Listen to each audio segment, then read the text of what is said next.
care if these islands became of Argentine government? I mean, would you like it? No. No? No. Why? Because this is my homeland.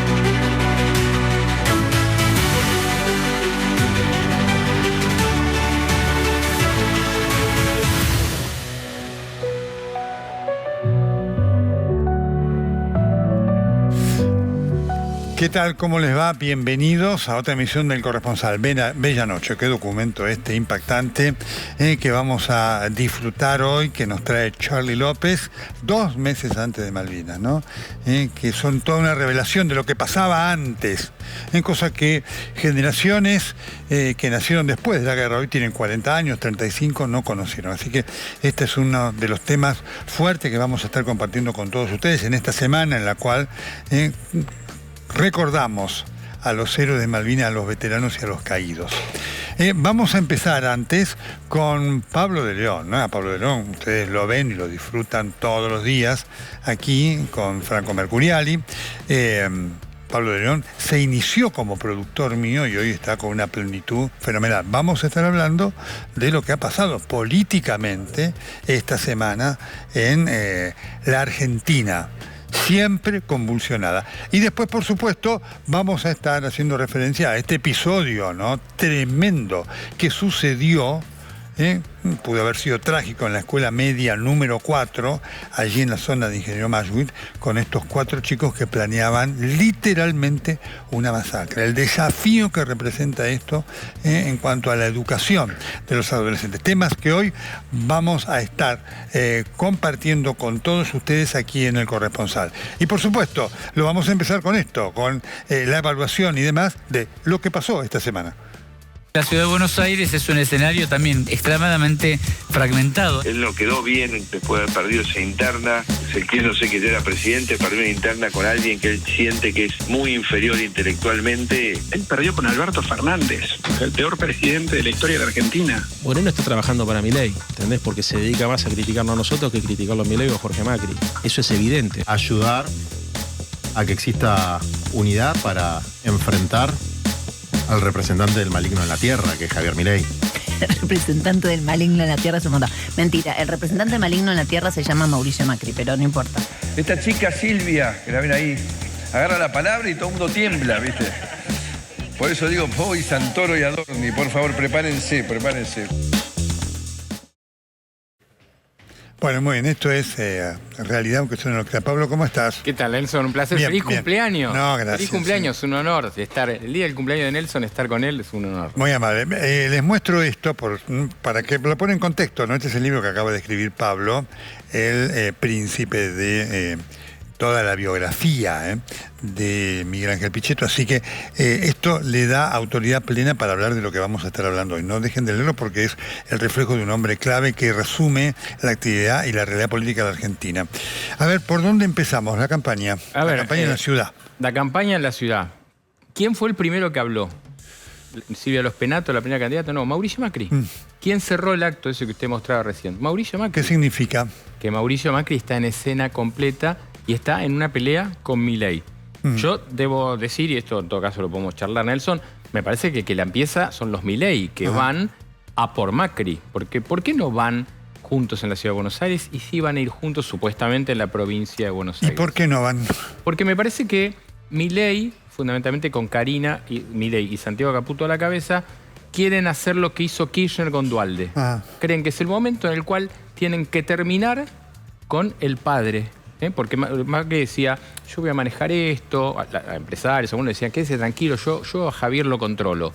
Decía eso. Decía eso en la intimidad. Entonces ellos, les llegó algunas críticas de Macri a Karina, ¿no? Las que se dicen de que ella que tira las cartas, que no sabe mucho. Claro, una crítica, más que una crítica, una actitud depreciativa. Exactamente. ¿No? Y pegarle a Karina es pegarle a Javier Milei. Eso no lo terminó de entender. Entonces las milanesas, que después fueron entrañas, no son nada ahora. Nada, es un plato vacío entre ellos. Entonces Milei está decidido a ir por el PRO. Porque aparte dicen ellos, ¿qué votante del PRO en la Ciudad de Buenos Aires no lo votaría hoy a Milei presidente? Creo que ninguno. Entonces van directamente por la ciudad, no les importa Con el riesgo que hay, Nelson, en que gane Leandro Santoro, que es el kirchnerismo en la ciudad, y que gane Cristina en la provincia. Entonces, yo lo que digo es, me parece que la responsabilidad del presidente acá es decir, bueno, ¿qué pasa con un país si las elecciones en los 2 distritos principales los gana el kirchnerismo? Ajá.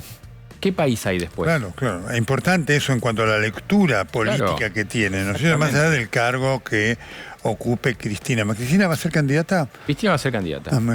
¿Nacional o provincial? Bueno, hay que ver, ¿eh? Yo hoy, la verdad que hoy hablé con muchos que me decían, prepárate, el lunes, martes, Kicillof desdobla.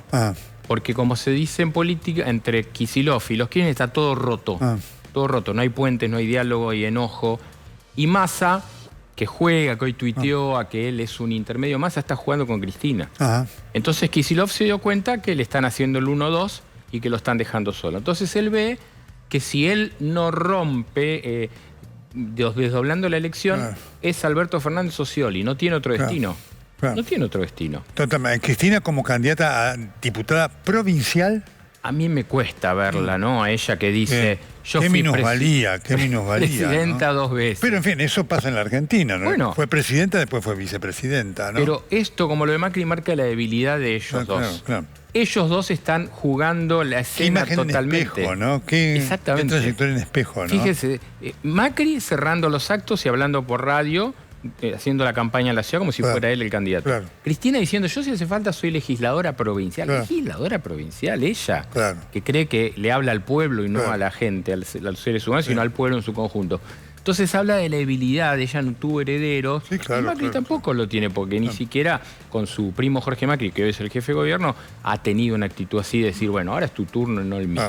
Porque además, por supuesto, un triunfo de Cristina en la provincia lo terminaría debilitando paradojalmente a Kicillof también, ¿no es cierto? Por supuesto, pero a ella no le importa. No le importa nada. A ella le importa eso y le importa hoy, ojo, le importa su situación judicial. Complicada, ¿no? Claramente. A mí me cuesta mucho entender lo que hizo con el tema de la Corte.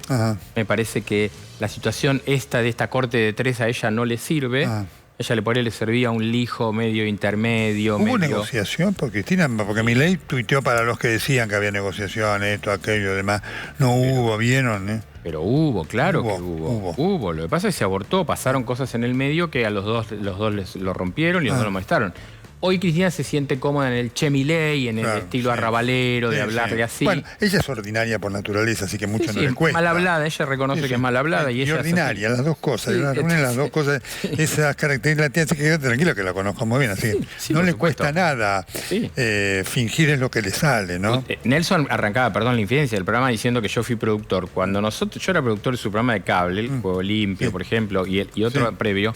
Cristina venía a los programas, le encantaba hablar con los periodistas, entonces la conocemos muy bien cómo era ella, de altanera y así. Efectivamente, cuando empezamos a criticar se terminó. Bueno, así que ese es, claro, el Che Milei se siente cómoda en eso. Ahora, tu impresión de la evaluación que el gobierno ha hecho de esta catastrófica derrota en el Senado con lo de la Corte. Bueno, yo le decía el otro día en el programa de Franco, fue un mal día en la oficina de Milei, ¿no? El otro día. No hubo foto con Trump y se le falló la Corte. Viste que Martín Menem ayer con Jonathan salió a decir, bueno, esto, ¿a quién le importa una foto? Entonces, ¿para qué viajó? Claro. ¿Para qué viajó en un día? Viajó para la foto. Un viaje relámpago, uno más de los... Claro, no era para el premio. No, el premio Lion de la libertad, o sea, no sirve de nada. O sea, un presidente no debería hacer eso. Si fue para eso, un presidente debería... Porque aparte hay un tema que se está olvidando. El vuelo y todo eso tiene un costo sideral de dinero, que es dinero público, ¿no? No es que dice que no hay plata. Ahí no hay división entre lo privado y lo público. Totalmente. Ahora, fue un error muy grave y una jugada muy mal hecha. Ahora, ellos que están diciendo que García Mancilla aguante, que no se vaya. Y es cierto que después del 10 de diciembre van a tener otro escenario en el Senado y en diputados. Entonces van a decir que aguanten, que el hijo espere. A fin de año volvemos al ataque porque vamos a tener el doble de senadores que hoy, más los aliados y una supuesta victoria contundente en las urnas en octubre de Milei, lo pondría en la situación de poder designar jueces. Pero el tema es este año. Sí. ¿Por qué este empecinamiento en un juez tan desprestigiado como el hijo? Porque Milei, en esa cuestión de desprecio a la casta y todo eso... ¿Es porque Lorenzetti se lo recomendó, como dijo con Levarona?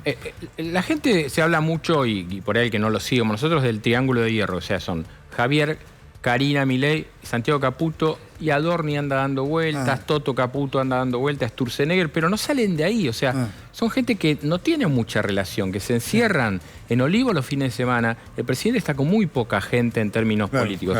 Entonces se acercó Lorenzetti con una idea, a Carina le encantó, Santiago Caputo con Sebastián Amerio, el virtual ministro de Justicia, no es Junio Libarona, empezaron a instrumentarlo y tuvieron esa idea del hijo, porque no tenían otro. El que tuvieron ellos era García Mancilla, que fue rechazado con 50 votos en el Senado.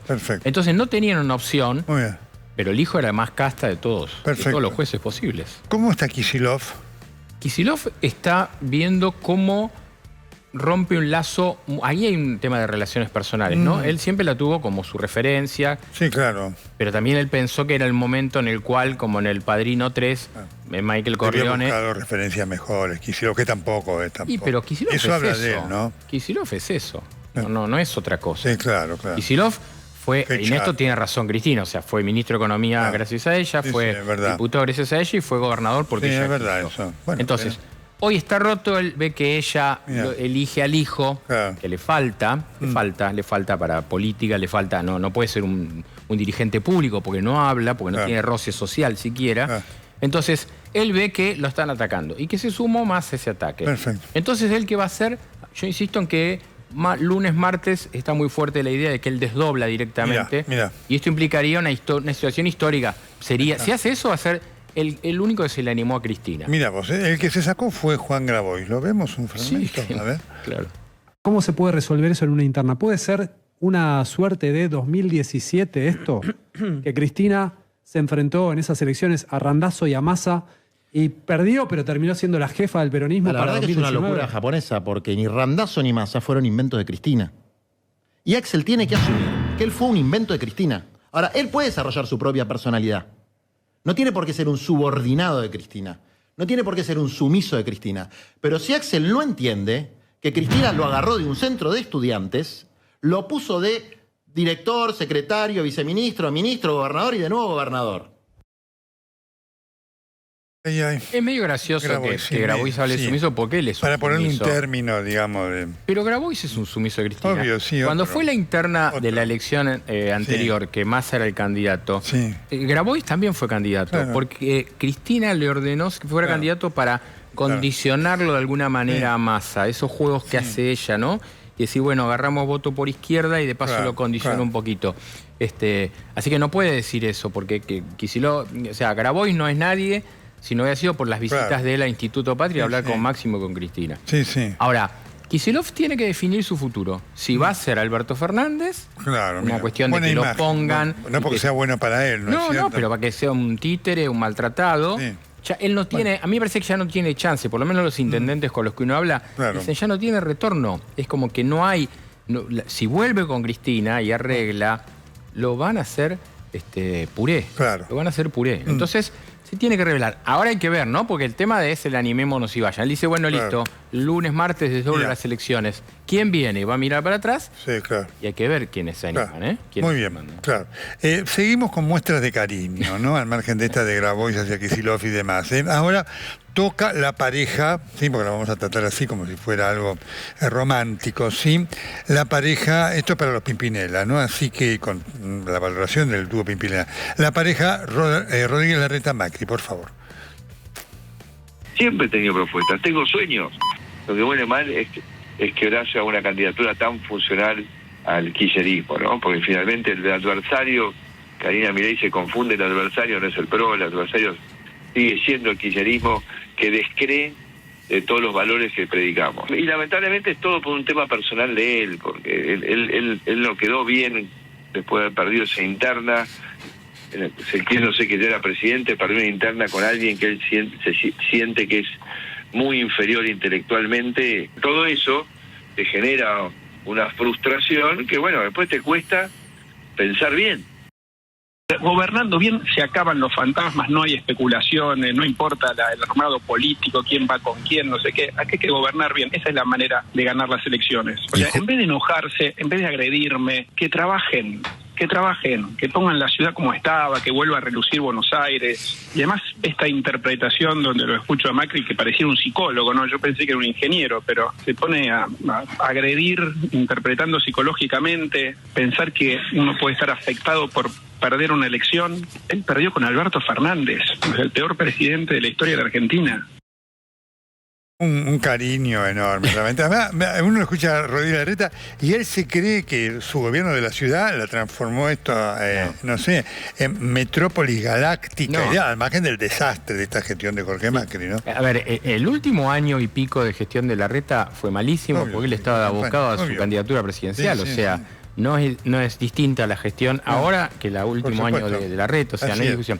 Ahora, usted siempre dice que Cristina es mala. Sí, no, pero Lo de no, Macri, dice, en una misma frase le pega a Larreta diciendo, él se siente mal porque perdió con alguien inferior, inferior intelectualmente que él, a Bullrich. O sea, le pega a los dos en la misma banda. Bueno, no. Ahora, yo creo que la realidad del PRO, el responsable es Macri, porque Macri estaba empecinado en eliminarlo de la escena política a Larreta, porque veía que Larreta lo iba a traicionar. Entonces juega con Patricia. Después de que Patricia le gana a Larreta, él empieza acá venía a hablar bien de Milei, cuando Bullrich era la candidata a presidenta del PRO. Entonces, ese juego... La reunión en la cual se decide el apoyo se hace en la casa de él, ¿no es cierto? Pero por supuesto, en Acasuso. Correcto. Entonces, él todo el tiempo jugó a eso. ¿A qué? A hacer, que es lo que pasa ahora y el inicio de la charla.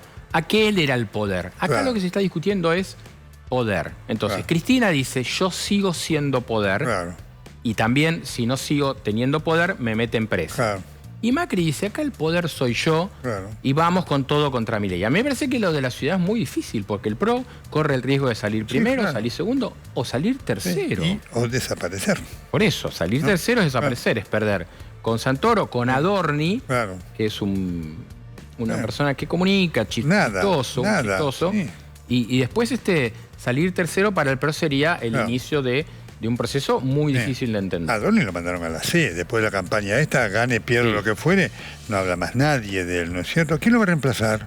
Bueno, no lo sé. Porque ha sido digamos, llama la atención que se desprenda de Adorni porque ha sido, desde el punto de vista político, un engranaje muy importante en la comunicación, en la venta de humo, en, ¿no es cierto?, estrategias de generar humo para apartar el CryptoGate y demás, ¿no? Bueno, hay que ver, también yo creo que un peso previo es ver quiénes van a ser candidatos, porque digo... ¿O va a ser testimonial Adorni? Bueno, yo creo que no debería serlo si efectivamente son distintos. Ahora, si efectivamente fueran distintos. Y si Patricia Bullrich es candidata en octubre, ahí habría un doble problema. Se quedaría a fin de año sin Ministra de Seguridad y sin vocero. Y sin ministra de Seguridad. Algunos dicen que ahí puede jugar Santilli. Ojo, ahí me parece que hay elementos... le puede interesar porque obviamente para ella, ministra de Seguridad le da un perfil muy alto, claro que ¿no? Sí, le da un perfil. Patricia tiene todavía aspiraciones presidenciales. Pero yo creo que Adorni... Me imagino, cuando habló de esto dijo, bueno, después veamos la jefatura de gobierno, ¿no? Y ella diría, bueno, yo voy al Senado, veamos la candidatura a vicepresidente, que sería... Sobre todo porque Adorni no es que le dieron el boleto ganador, porque si le dieron el boleto ganador, bueno, no. La posibilidad es que así dividido como está ese sector, pierda, ¿no? No. Yo creo que los números hoy indicarían que ganaría Santoro porque nosotros tenemos la lista de Adorni, la lista de Penato, la lista de Larreta, la lista de Oliveto, la lista de Lucille Levy, la radical, la lista de Marra. Son 6 listas que pescan en el mismo lugar. Increíble, ¿no? Entonces es muy probable que ante eso Santoro, con el peronismo, quede primero. Y esto es una responsabilidad del presidente. Totalmente. Bueno, lo mismo pasó en la provincia de Buenos Aires, que pudo haber sido o de Grindetti, le mando un saludo a Alejandro Grandinetti, un fenómeno, de Grindetti, o se me paró el nombre porque tiene tanto de humorístico esto, si no fuera que está en serio, de Grindetti y de Píparo. Juntos le habían sacado 10 puntos. Pero por supuesto, bueno, yo recuerdo acá un día de los enojos de Milei, cuando yo un día le hice una pregunta en el programa de Diego Seyman, le digo, ¿ustedes por qué no van juntos en la provincia de Buenos Aires, hacen un frente? Porque si no gana Kicillof. Y él se enojó diciendo que yo lo cancelaba. Bueno, si ellos hubieran ido juntos, Kicillof no sería gobernador, sino sería gobernador. ¿Y llamó después para pedirte disculpas diciendo que se había equivocado? No. Pero... La gente que se enoja no rebobina, Nelson. Sí. Que se enoja pierde, como siempre. Pablo, muchas gracias. Un honor. Sí, y no dejen de leerlo. Tiene un prólogo espectacular de Nelson Castro. Prólogo, es lo que dice y cuenta. Perfecto. Debo decir esto, ¿no? A propósito de las candidaturas de la Ciudad de Buenos Aires. Dan vergüenza todos. Todos. Porque además, la realidad es esta, ¿no? Le prometen a la gente esto, aquello, Rodríguez Larreta esto, Adorni le prometerá esto, el otro le prometerá lo otro, Santoro, triste papel de Santoro. Lo digo porque le digo, un hombre que tiene antecedentes de honestidad, ¿qué hace Santoro con el kirchnerismo? Digo, es la mentira absoluta. Porque gane quien ganare, en la ciudad el que va a seguir mandando es Jorge Macri. Así que cuando uno los ve peleándose alrededor de la nada de poder que van a tener y del nivel de ignorancia en el cual se van a sumir, porque van a ser todos personajes ignotos en la legislatura, he dicho con todo respeto esto, ¿no es cierto? Digo, dan vergüenza. Lo único que les interesa a todos, a Rodríguez Larreta, a Adorni, a Santoro, a los Penatos, son sus cargos, nada más.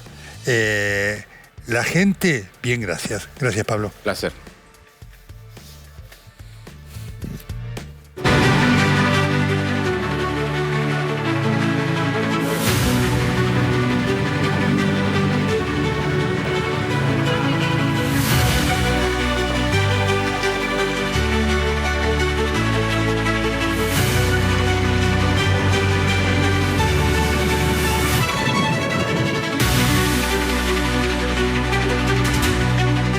Care if these islands became of Argentine government? I mean, would you like it? No. No? No. Why? Because this is my homeland.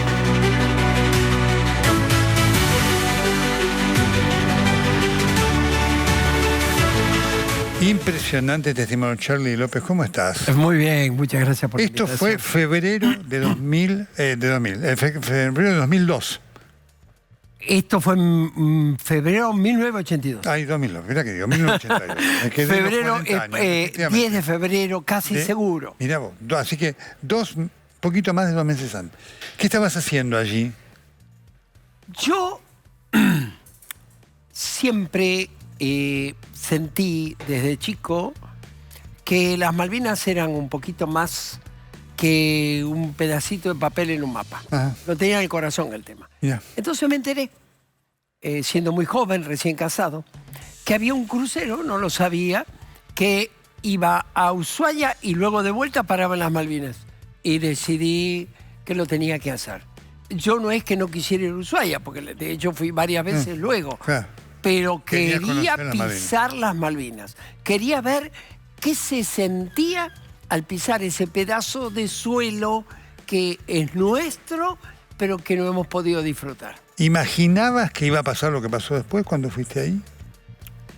Yo la verdad que temí que a lo mejor la gente pudiera ser más hostil, pero no. La gente fue respetuosa, fue amable,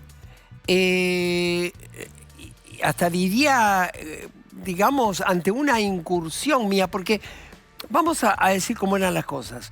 En esa época, en 1982, no era fácil tener una cámara de vídeo. Claro. Como yo fui docente toda mi vida, tenía una ilusión. Y mis alumnos, los que están mirando en este momento, saben que fue así. Yo quería hacer pequeños sketches en inglés para que los chicos aprendieran y que después se vieran Eso actuando. que hoy está en YouTube, antes no existía YouTube. No. Era muy difícil para los que estudiamos inglés aprender eso. Entonces, invertí mis ahorros, porque no era barato, en una cámara que es una cámara que en su momento era buena. Claro. Y bueno, cuando llegó el momento, eso fue en el 81 que la compré, y digo, no, me voy de viaje, la llevo. Así que esto es casi un video casero. Pero cuando llega el barco a lo que era para los ingleses puesto Stanley y para nosotros puesto argentino a partir de la guerra, había un supermercado, era el único negocio abierto. Y todo el turismo fue ahí. A uno, y yo fui en el 2012, sigue siendo un solo supermercado. Bueno, es el mismo. Sí. Y bueno, entonces yo le digo a mi mujer, le digo, vamos a caminar. Estaba vacío, no había un alma en la calle. No había un policía, no había un soldado, no había migraciones, no había nada. Claro, exacto. Y bueno, salimos a caminar. Y cuando salimos a caminar, yo dije, bueno, a ver, esta gente qué opina. Porque hay una cosa muy interesante que vos lo sabés, pero a lo mejor la gente más joven no lo sabe. El 27 de febrero de ese mismo año, esto fue en abril, se hicieron las últimas conversaciones diplomáticas entre los ingleses y los argentinos en Nueva York. Los militares estaban planeando en secreto que si eso fallaba, iban a considerar una ocupación. El 7 de febrero, antes que eso, la prensa publicó exactamente en un editorial que no se descartaban acciones militares. Ahora, los malvinenses, los isleños, ni el gobierno británico se lo creyó. Porque la gente, si bien dice que estaba preocupada por las conversaciones, no vi un policía, no vi un soldado. Yo andaba con una cámara y nadie le dijo, ojo, que hay alguien con una cámara, así que a lo mejor se vienen. No le creyeron. Impactante. ¿Vamos a verlo? Con gusto. Testimonio y documento impresionante. Estamos el 7 de febrero de 1982. A 2 meses de lo que fue el ataque, la incursión de la Argentina allí, esa guerra de locura sin sentido, catastrófica. Esto pasaba en Malvinas en ese momento. Documento exclusivo, vamos.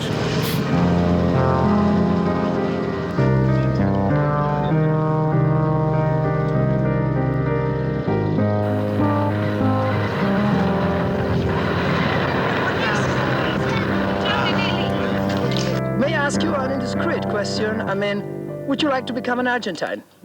Honest. Really? Quite honestly, no.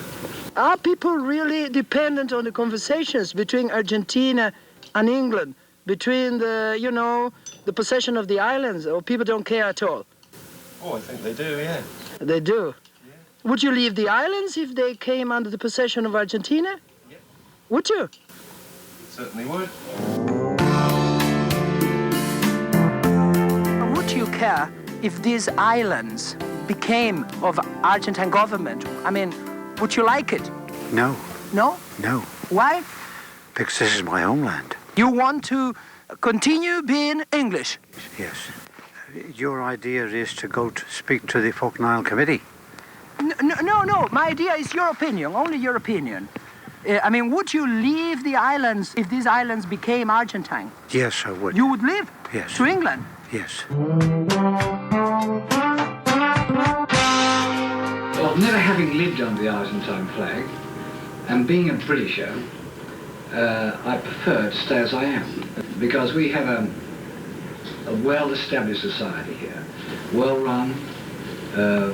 If we don't progress, you know, any more than we are now, it's still very pleasant. There is a lot of potential for exploitation around here. Whether that's good or bad, I don't know. We can't do that exploitation without our neighbour, you know, and everybody here wants to be friendly with the Argentines. I see, yeah. But without taking offence, they do not wish to be Argentine. They are British and they wish to stay British.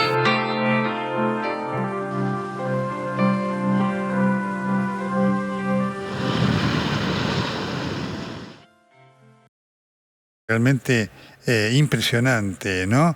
La decisión, ¿no? Esta es una sociedad bien establecida, así que no, ¿por qué vamos a ser argentinos si somos británicos, no? Y además elegido al azar, porque no había gente. Entonces yo estaba con la cámara y vi al muchacho arreglando la moto. Esto pasó hace 43 años, a mí me impresiona verlo. Tremendo. Y de pronto le pregunto a ese joven, el último señor, el que estaba sentado, era el dueño del único hotel que había. Claro.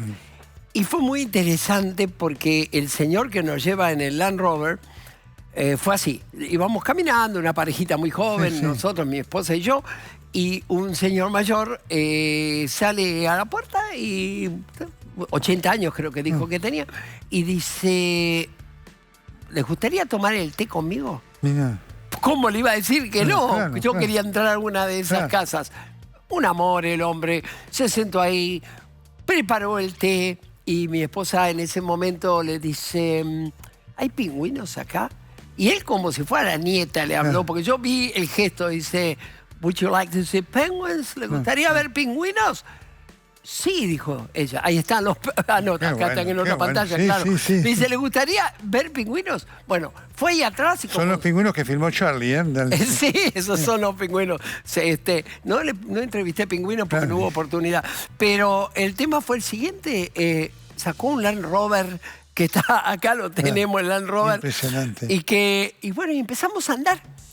Y fue muy interesante porque en un momento el Land Rover, Nelson, no había nadie. Ajá. Los turistas estaban todos en el supermercado. Yo veo que para el coche y digo, ¿qué está pasando? ¿Por qué se detuvo? Y le pregunté, no apareció en el video, y dice, porque decía stop. Claro. Decía stop, el hombre paró, No había nadie. como dice el reglamento. Y después, no sé si observaste, aparecen los tanques de YPF. Sí, sí, es un documento, es muy importante, muy interesante. ¿Podemos llegar a verlo otra vez, por favor? Porque es un documento histórico, ¿sí? Porque para muchos, que hoy tienen 40, cuando vos le contás esto, dice, lo ven en alguna foto o algo por el estilo, pero verlo realmente en la imagen, como lo tomaste, es impactante porque las Malvinas dependían efectivamente, es el señor que le está dando el té, las Malvinas dependían de la Argentina, que además la pista de aterrizaje, ¿no es cierto?, había contribuido a la Argentina para hacerla, ¿no es cierto? Claro. Pero además, ellos, mira, acá están los, acá los tenemos. Ahí está. Los tanques de YPF. Tremendo. Vos te das cuenta que yo todavía no sabía manejar más bien la con cámara. la coloración de aquel momento, el rojo. Fíjate vos, el rojo, no el azul, el rojo, ¿no? Pero el YPF, ¿no? Y además el señor nos mostró el aeropuerto. Y una cosa muy interesante, que ellos se abastecían totalmente de la Argentina. Alimentos, todo, efectivamente. Un apendicitis serio. Sí, venían acá. Tenían que ir a Comodoro Rivadavia.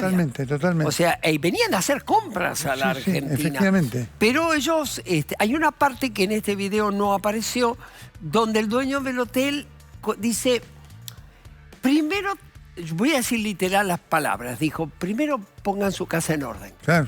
Y después podemos conversar. Efectivamente. Es un tema clave que no ha cambiado, ¿eh?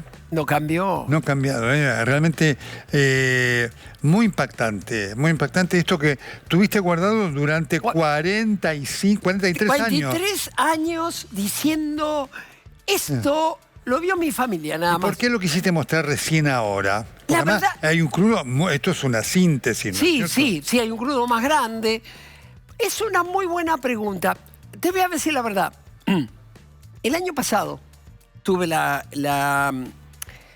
idea y hablé con alguna autoridad. Digo, mira, yo tengo este material. Luego yo tuve un tema personal por el cual no podía estar acá para el 2 de abril. O sea que se iba a hacer el año pasado. Y se hizo este año. Igualmente, hubieran sido 42 años. Porque me pareció que había que compartir. Por supuesto. Esto es compartir. Por sea, supuesto. estas islas son Esto argentinas. está circulando en las redes, está produciendo un impacto fenomenal. ¿Vos Sí, sos me ha consciente de escrito esto, no? tanta gente, incluso autoridades importantes de los medios que yo no conozco, a lo mejor han puesto comentarios muy favorables a lo que el otro día fue el informe de Telenoche también. Y yo me sentí que había que mostrarlo esto. Yo sentí que es eso, que las Malvinas son argentinas y que debemos hacer las cosas bien para que nos elijan. Eso es lo que sentí. ¿Qué te dijeron, no tanto en las redes como la gente que hablaste de esto que mostraste? ¿Qué respuesta produjo? No todas son iguales, pero ¿qué te llamó la atención? Es coincidente. Gracias por compartir. Mira. Lo que coincide, si entran al Instagram, ustedes lo van a ver. Gracias por compartir. Como que yo no era consciente de esto, debo reconocer. Además, te debo felicitar porque el interrogatorio fue bien periodístico, ¿no es cierto? Con repregunta, pero no. ¿Y usted qué piensa? Si lo toma en Argentina, el gobierno argentino, ¿se iría de las islas?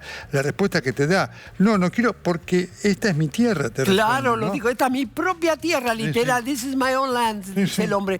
Y hasta, te voy a decir la verdad, porque yo recuerdo el sentimiento, porque este fue uno de los viajes más importantes de mi vida. Por supuesto.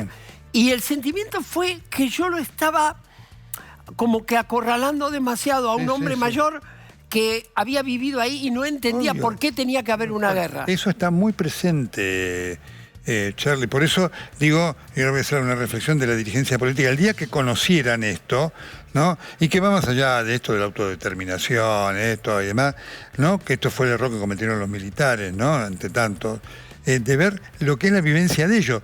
Cuando vos vas allá, ellos también te muestran documentos que tienen, que yo no podría evaluarlos como tal, pero que en una negociación internacional seguramente habrá que contrarrestarlos, ¿no? Y esto no es me apresuro a dar para darle la razón al Reino Unido, sino para decir lo que debe ocurrir en una negociación, ¿no?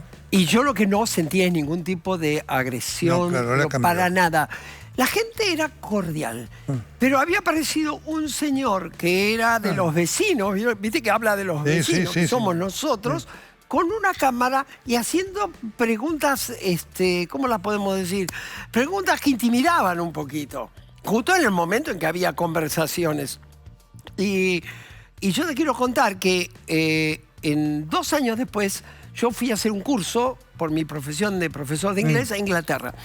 Temí que cuando llegara Migraciones iba a estar ahí. Claro. No quedó nada porque nunca creyeron que iba a haber una ocupación, y lo que sí, y eso fue coincidente, 4, 5, 6 personas que supieron de mi nacionalidad se disculparon por la guerra. Mira. Una guerra, el ciudadano común de la calle que me decía, esa guerra no debió haber existido. Por supuesto. Y muchos se enteraron que existían esas islas por la guerra. Charlie, impactante testimonio. Impactante testimonio. Testimonio de la historia.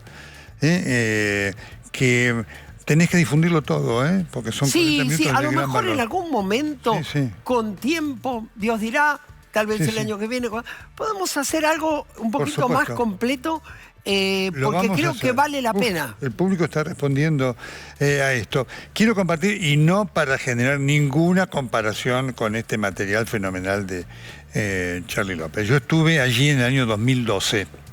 ¿Sí? Precisamente para el recuerdo de los 30 años, ¿no? Ahí está el equipo que me acompañó, fenomenal, para Radio Mitre. Ahí lo vemos a Guido Baistrocchi, que está en campera blanca, al lado Adriana Jón, gran operador de Radio Mitre, y al lado Guido Valeri, que fue en representación institucional de la radio. Hicimos algo para la historia, ¿no? Ustedes saben que el primer programa de televisión, y quiero nombrarlo, lo hizo desde allí Mariano Grondona en hora clave, en el año 1998. Y el primer programa de radio completo desde allá lo hicimos nosotros para Radio Mitre en 2012. Fue una experiencia impactante. Como decía, yo estuve frente a cada una de las tumbas de los héroes argentinos ahí caídos. Así que viví en carne propia eso que se genera, que es intransferible y difícil de describir, ese dolor que da con esa noción que da el lugar del heroísmo de quienes allí lucharon. Heroísmo tanto de los que cayeron como de los que volvieron. Y estando allí, en donde surge la argentinidad, como le pasó a Charlie, uno no puede decir por qué siente que es territorio argentino. Hablamos con todos.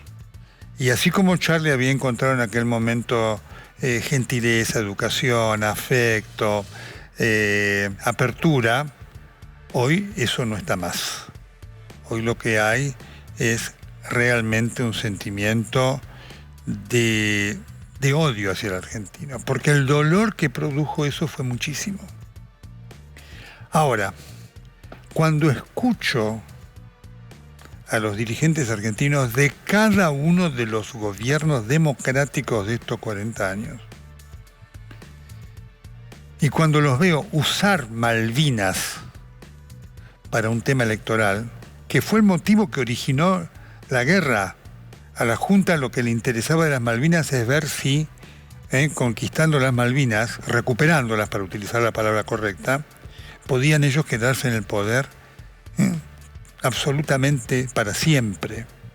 Y es paradojal, porque si hubiera ganado Argentina la guerra, el gobierno militar hubiera continuado indefinidamente de aquella cruel dictadura. Pero digo, habiendo estado ahí y escuchando a los políticos argentinos, surge claro que no tienen la más mínima idea de lo que allí está sucediendo. No tienen la más mínima idea de lo que dejó como secuela esa guerra. No tienen la más mínima idea de cómo vive esa gente que hoy de ninguna manera quisiera ser argentina. La escuela que tienen en Malvinas, la escuela de las mejores que usted puede imaginar de la Argentina y del mundo, la educación que tienen los chicos después del primario van a esa escuela, durante el primario van maestros a las estancias a darles clase, y en el secundario van a la escuela, y pasan allí el internado, y quedan becados automáticamente para estudiar en las mejores universidades de Londres, con libre acceso, cosa que no tienen ni siquiera los habitantes del Reino Unido. Entonces, ¿cómo pensar que esa gente puede siquiera idear ser parte de la Argentina? Pero además, si conocieran eso, entonces dejarían de hablar al aire las cosas sin sentido que dicen de que la gente, los kelper, los que habitan allí después de la guerra tienen derecho. Y será solo una negociación muy profunda, en donde la Argentina pueda comprender los que allí viven, que dará alguna chance. Ahora, la política argentina usa Malvinas con fines electorales. Lo hizo el gobierno de Alfonsín, lo hizo el gobierno de Menem. Menem apostó a la reelección indefinida cuando fue aquel viaje famoso al Reino Unido, con la política de seducción de Ditela, que no dio ningún resultado. Como tampoco dio resultado la política de los Kirchner, la de Macri, la de Alberto Fernández y la de este gobierno. Mientras a la política argentina, que además a los políticos argentinos castiga a los veteranos que viven vidas en muchos casos de miseria, mientras para la política argentina las Malvinas sea una cuestión electoral, las Malvinas serán estando tan lejos de poder volver a la Argentina como tal vez esté la distancia del último planeta de nuestro sistema solar a la Tierra. Gracias, Charlie. Un gusto. Muy bien, vamos con otro de los temas de la semana que nos ha impactado, ¿sí? Lo que ha pasado en la escuela media, ¿no es cierto? Número 4, Ya vamos a estar con Enrique Randa Rosa, pero el preludio es esta nota impactante de Martín Ciccioli. Estamos en una escuela bonaerense, la número 4 de Maswich. Esta fue la escuela de la locura, la primera escuela donde se planteó la idea de un masacre escolar. Acá tenemos Dirección General de Cultura y Educación de la Provincia de Buenos Aires, Escuela de Educación Media número 4, Distrito Escobar. Esta es la entrada. Hola. ¿Cómo te va? Mucho gusto. ¿Cómo son estas horas con toda esta repercusión que ha tomado la cuestión de la violencia? ¿Es un día común como cualquier otro acá? Es un día común porque no hay masacre, no hay violencia. No. Pero están reforzados con policías, ¿no? Bueno. En la escuela dan el día como cualquier otro. Sin embargo, hay varios móviles policiales en toda la cuadra a partir de lo que fueron los chats que se conocieron de distintos alumnos de esta escuela. Mira, ahí están reunidos profesores, padres, están haciendo una ronda, están como conversando, debatiendo en una reunión. Hola. Diego. Qué desastre, ¿no? ¿Qué tal? Bien. ¿Qué se puede decir? Horrible, la verdad que sí. ¿Pero han tenido que reforzar el área con mayor personal? ¿Cómo así? Sí, estamos. ¿Desde cuándo esto? Y esto pasó hace un día atrás, más o menos. Ajá. Jueves. Hoy las clases se están dictando normalmente. Dictando normalmente, sí, Martín, exactamente. Ok. Fue un balde de agua fría para la noticia esta. Yo tengo 3 hijos adolescentes que vienen acá a la escuela y bueno, el día miércoles Una mamá armó un grupo y ahí nos enteramos todo lo que estaba sucediendo. ¿Qué edades tienen tus hijos? Mi hijo, uno tiene 18 años, uno tiene 14 y la otra tiene 13. ¿Qué es lo que te dicen frente a...? Tiene miedo, pa. Tiene miedo. Tiene miedo. Ajá. No lo voy a mandar hasta que no me den una seguridad exactamente, no lo voy a mandar. Por el temor. Ayer una mamá estábamos en una reunión, se descompuso y se puso a llorar de la angustia que tenía. Sentimos mucho miedo todos como padres. La directora, los directivos, en realidad todos, no nos dan seguridad de nada. Es algo increíble. Entendemos que los chicos que quisieron armar todo esto necesitan ayuda psicológica y todo, pero nuestros hijos, como padres, ayer en la reunión que tuvimos exigimos, firmábamos una constancia de que les permitíamos que revisen a los chicos para que puedan venir. ¿Con qué tranquilidad vos podés mandar a tu hijo al colegio? Con ninguna, es la realidad. Bueno, impactante este hecho, por supuesto, esta nota refleja claramente lo que está pasando con este problema enorme. Hoy tenemos la película Adolescencia aquí, que hace furor. Nosotros tuvimos un anticipo de esto en Vive en Telenoche el año pasado. Lo tengo a Enrique de Rosa Labaster. ¿Cómo le va? Buenas noches. ¿Qué tal? ¿Cómo le va, doctor? Igual, ante nada, un muy feliz cumpleaños. Bueno, muchas gracias. Enrique, doctor, dos preguntas, ¿no? Porque la idea es tirar el germen, no va a ser la última vez.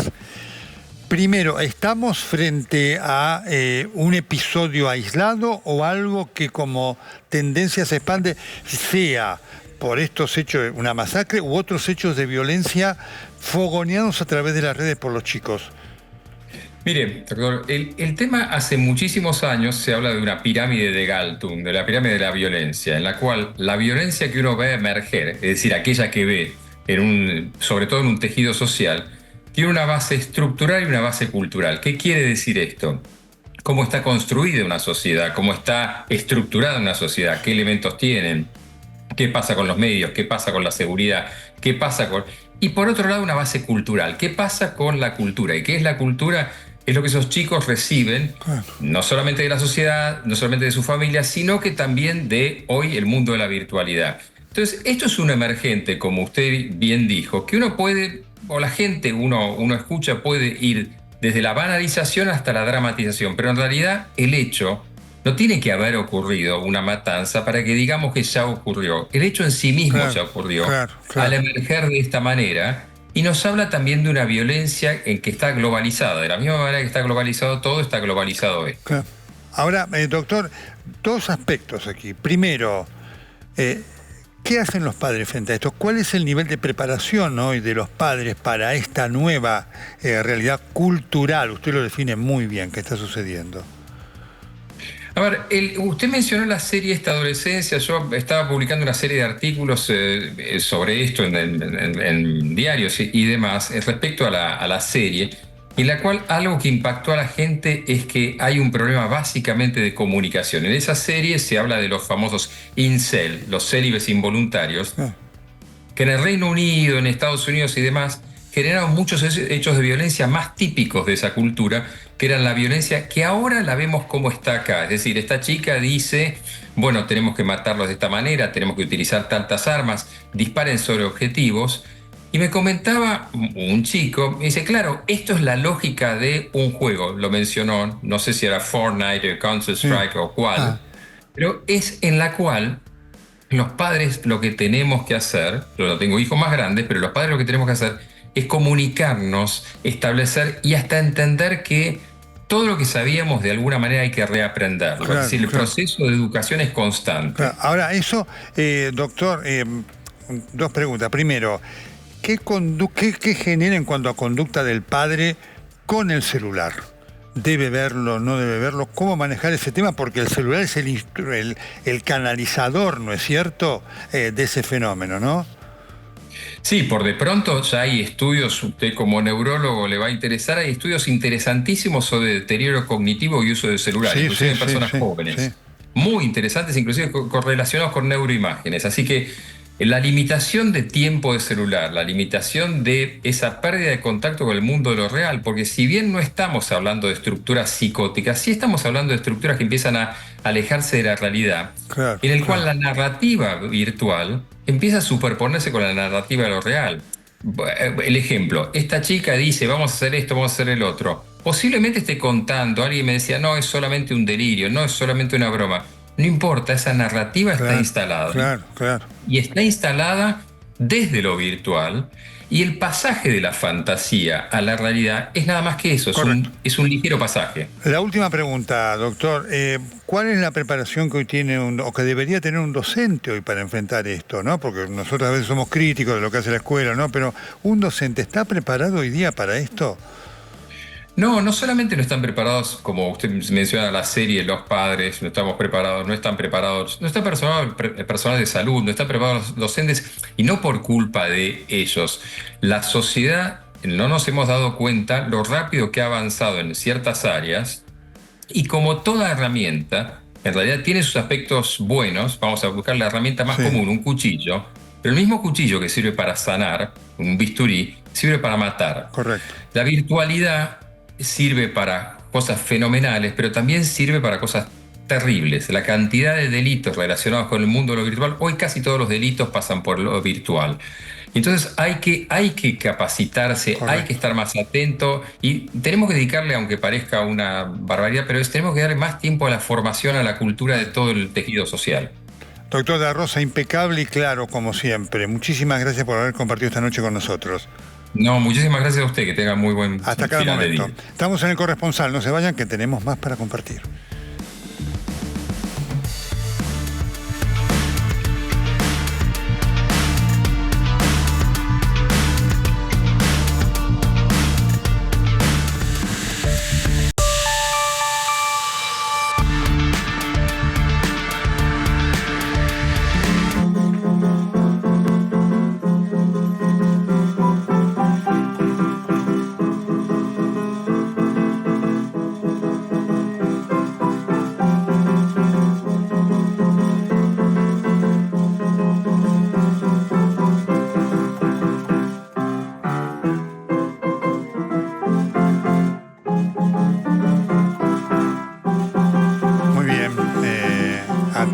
A todos, muchísimas gracias por los saludos y demás.